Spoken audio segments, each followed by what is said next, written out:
Hey there, Launch Coders. Zoltan Vardy here, founder and CEO of The Launch Code. And I want to talk to you today about something that is really important, but something you probably don't spend enough energy on in your business, and that's your value proposition. Now, I have the pleasure of working with a lot of really successful entrepreneurs, and one of the first things that I do is sit down with them and help them clarify exactly how to explain what their business does in really simple, easy to understand terms. It's shocking to me how many really passionate startup founders and small business owners can't do this. They can't really explain what their customer problem is that they're solving and who benefits and how. Now, this is really important because your value proposition actually reflects the focus of your business. It tells your customers what you do and why they should care. Now, if you can't explain this to me in less than 8 seconds, we've got a problem. The fact is you're probably losing sales. But the bigger problem is that it's not just sales that this is impacting. It's not just your communication, your website. It actually has a negative impact on your entire business. Because if your value proposition isn't clear and easy to understand, it's most likely your product development is unfocused and your team doesn't really understand how their work contributes to the overall success of the company. So listen up. This is a really critical thing that you need to fix now if your value proposition doesn't work. It's so important, in fact, that I've made it the #1 building block of my business development framework, the Launch Code. And so today, in this video, I'm going to explain to you a simple, foolproof 5-step process that you can use to create a clear and powerful value proposition for your business. So let's start with the basics. What exactly is a value proposition? It's a clear and concise explanation of 3 things: what problem your business solves, for whom it solves this problem, and how you solve the problem in a unique way. In short, your value proposition tells your target customer why they should buy your product or service. Now, here are 2 examples of well-known companies that have a very clear value proposition. I want to share these with you so it kind of brings this concept to life. The first one is Facebook.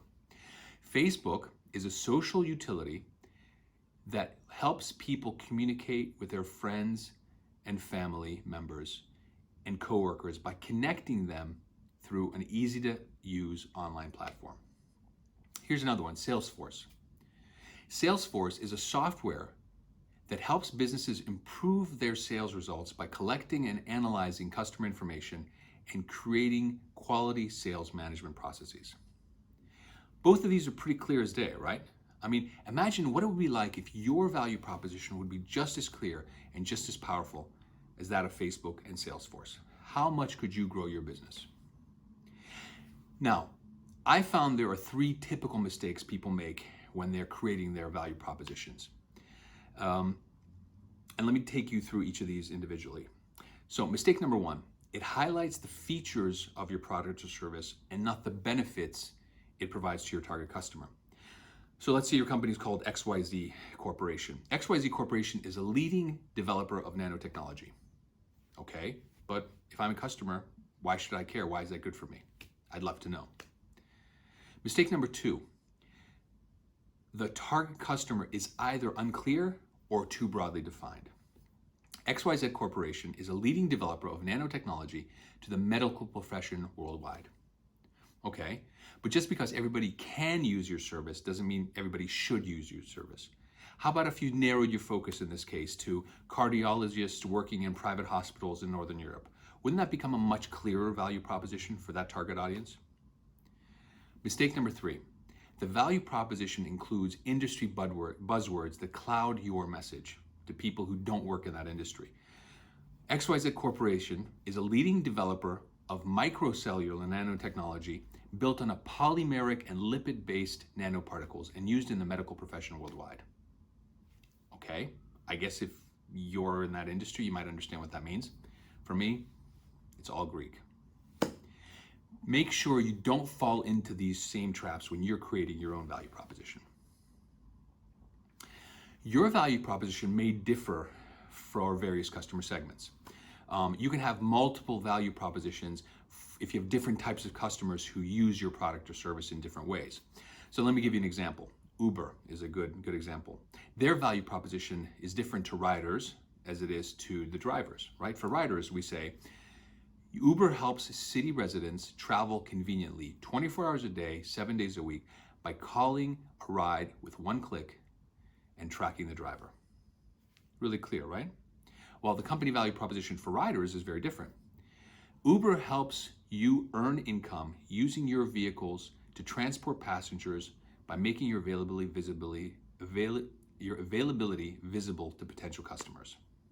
Now, both statements are true and they're equally relevant to their own target audience. But here's a word of warning. Make sure you only have one value proposition for each customer segment, because otherwise you risk losing focus and clarity in your communication. Now, you must be wondering by now exactly how you create a powerful value proposition. Now, I've developed a foolproof 5-step process you can follow to write one that everyone, and I mean your customers, your business partners, your team, will understand. So step 1, determine the customer problem your business solves. You should be able to articulate a clear problem or need for a group of target customers. If you operate a business-to-business service, for example, typical needs are going to be increasing revenues, saving costs, boosting efficiency, or raising awareness. The closer you are to impacting your target customer's bottom line, the more must-have your product or service will become. Step 2, identify your target customer, their key characteristics, and their mindset. So don't fall into the trap of marketing your product or service to everybody. This is like trying to boil the ocean. It takes too long and it's just impractical.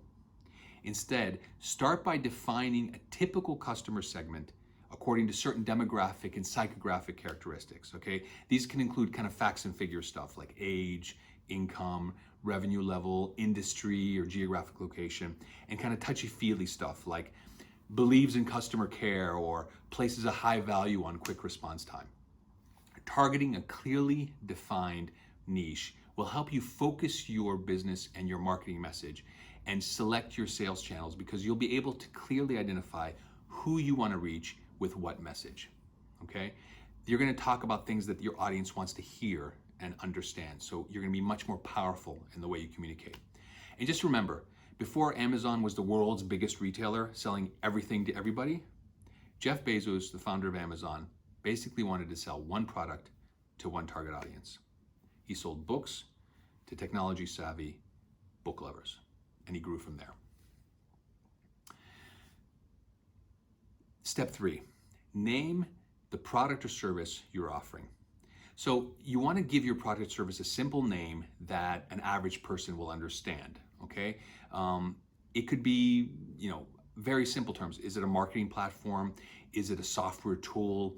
Is it an e-commerce service, a design agency, a technology firm, or a business-to-business technology? Whatever it is, make sure you include a few specific and relevant characteristics that an average person will understand when they're talking about your business. Step 4, describe the key benefit your customer will experience. List all the ways in which your target customer is going to benefit from using your product or service in their business, in their life, or any other circumstances. Make sure you define both practical and emotional benefits, because remember, you're selling to people, and people will more likely make decisions on an emotional basis than on a rational basis. So you have to appeal to both of them. When you've got this full list, identify the single most important benefit based on your current understanding, and this is going to be your key benefit. Step 5, define why your solution is especially unique or valuable, okay? This is going to give you a competitive advantage. This is going to be basically that 1 or 2 reasons why your target customer should buy your product or service over and above your competition. Is your technology safer or more reliable? Do you offer greater convenience? Are you a better value for price? Whatever your special sauce is, make sure it meets 3 very basic criteria.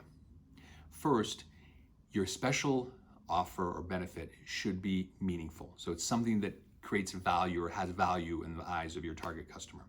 It should be deliverable, so something you can actually implement, and it should be defendable, so something you can protect from your competition. If you followed each of these steps very carefully, by this time you will be able to complete the following sentence.